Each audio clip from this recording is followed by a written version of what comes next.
Assalamualaikum warahmatullahi wabarakatuh. Hai teman sharing, kita bertemu lagi di Hiker Mom and Baby. Kali ini kita akan bercerita tentang persalinan. Hal yang ditunggu ibu hamil tapi terkadang membuat cemas. Tenang teman sharing, kita akan berbagi cerita agar teman sharing tidak cemas dan lebih mengerti bagaimana menghadapi persalinan. Sebelumnya, jangan lupa subscribe, like, dan share. Ya teman sharing, yuk kita mulai berbagi tentang persalinan.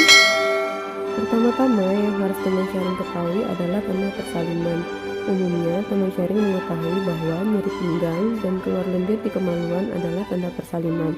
Namun, nyeri seperti apa sih yang sebenarnya menjadi tanda persalinan? Nah, tanda persalinan dikategorikan atas 3, yaitu yang pertama adalah tanda kemungkinan persalinan, yang kedua tanda awal persalinan, dan yang ketiga adalah tanda positif persalinan. Nah, kita bahas satu persatu ya teman sharing. Yang pertama adalah kategori tanda kemungkinan persalinan. Ditandai dengan sakit pinggang atau nyeri yang samar, ringan, mengganggu, namun hilang timbul. Nah, biasanya ditandai dengan kram perut bagian bawah. Kemudian untuk tanda awal persalinan, tandanya adalah kontraksi mulai menetap, tapi kekuatannya sama setiap jam. Kemudian keluar darah dari vagina. Dan yang terakhir adalah kategori tanda positif persalinan. Pada tanda positif persalinan, kontraksi yang dirasakan semakin kuat dan semakin lama. Jarak antara nyeri yang pertama dengan berikutnya semakin dekat. Kemudian nyeri sangat kuat pada bagian perut ataupun pinggang, atau bisa jadi pada bagian keduanya. Kemudian biasanya disertai dengan aliran air ketuban yang semakin kuat. Jika muncul salah satu tanda di atas, suami atau keluarga segera bawa ibu hamil ke fasilitas kesehatan. Untuk selanjutnya yaitu mengenai proses melahirkan. Didahului dengan mulus teratur, semakin lama semakin kuat dan sering. Pada kehamilan pertama, bayi biasanya lahir setelah 12 jam sejak mulus teratur. Sementara pada kehamilan kedua dan kehamilan berikutnya, biasanya bayi lahir setelah 8 jam sejak mulus teratur. Ibu masih diperbolehkan berjalan, makan, dan minum.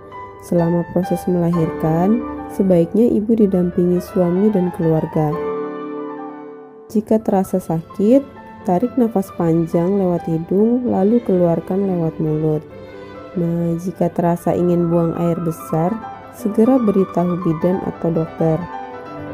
Bidan atau dokter akan mengarahkan atau memimpin ibu mengejan sesuai dengan dorongan rasa ingin mengejan yang timbul. Setelah bayi lahir dan sehat, maka akan segera dilakukan inisiasi menyusui dini atau yang dikenal dengan istilah IMD. IMD adalah meletakkan bayi di dada ibu, yaitu ada kontak kulit ibu dan kulit bayi sekurang-kurangnya 1 jam untuk memberikan kesempatan kepada bayi menyusu sesegera mungkin. IMD dapat merangsang keluarnya ASI, memberikan kekebalan pada bayi, serta meningkatkan kekuatan batin antara ibu dan bayinya. IMD juga dapat mencegah perdarahan pada ibu. Kemudian, ibu dapat segera dipasangkan IUD dalam waktu 10 menit setelah plasenta lahir bila ibu dan suami sepakat untuk mengikuti KB dengan metode AKDR, yaitu alat kontrasepsi dalam rahim. Selanjutnya, kita akan membahas mengenai tanda bahaya pada persalinan. Nah, perlu diingat teman sharing, jika muncul salah satu tanda bahaya ini, segera rujuk ibu ke rumah sakit. Apa aja tanda bahaya pada persalinan? Yang pertama, perdarahan lewat jalan lahir. Yang kedua, tali pusar atau tangan bayi keluar dari jalan lahir. Yang ketiga, ibu mengalami kejang. Yang keempat, ibu tidak kuat mengejan. Yang kelima, air ketuban keruh dan berbau. Dan yang terakhir adalah ibu gelisah atau mengalami kesakitan yang hebat. Informasi tentang ibu hamil ini bisa teman sharing dapatkan di buku Kesehatan Ibu dan Anak, Shipping Teman Ibu dan Anak. Oke teman sharing, terima kasih sudah menonton video ini. Jangan lupa tinggalkan pesan di kolom komentar. Sampai jumpa di video selanjutnya.